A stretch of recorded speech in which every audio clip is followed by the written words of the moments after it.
Shalom, shalom, when there is no shalom. You Torah observers, you make peace with everybody, and you think that that's a good thing. But you don't recognize that the covenant of peace is the Holy Covenant. And you say things when you're being rebuked for keeping the feasts, like, the feasts are forever. And you cherry pick the scriptures no different than the apostate Christians do. Yes, the feasts are supposed to be forever. But Yah's people weren't supposed to break the Holy Covenant and get dispersed to the four corners of the earth. So now here we are, thousands of years later, in captivity. And people who are waking up to the necessity of keeping the Ten Commandments, they presumptuously feast.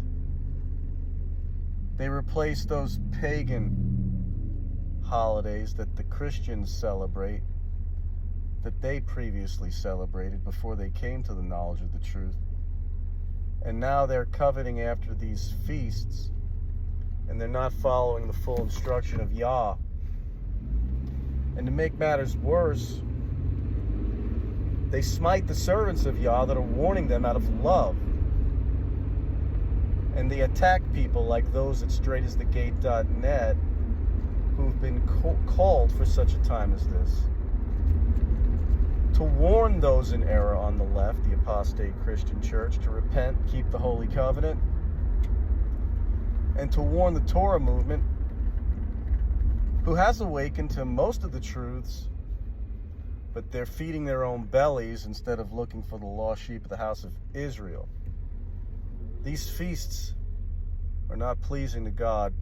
He hates them. I hate your feast days. I will not smell your solemn assemblies. I will not bless your sacrifices. You want to learn about the feasts? Fine, learn about them. But don't observe them. We are in a time of mourning, sackcloth, and ashes. This is not a time of feasting.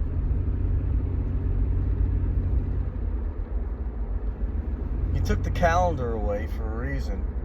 It's right there in Jubilees chapter 6, Jubilees chapter 4, Lamentations chapter 2, Isaiah chapter 1, Amos chapter 5,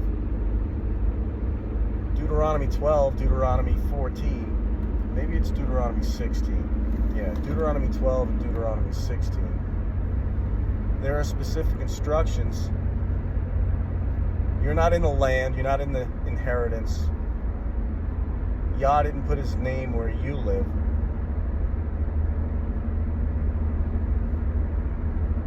But if you want to continue to behave like this, just recognize you're going into great tribulation.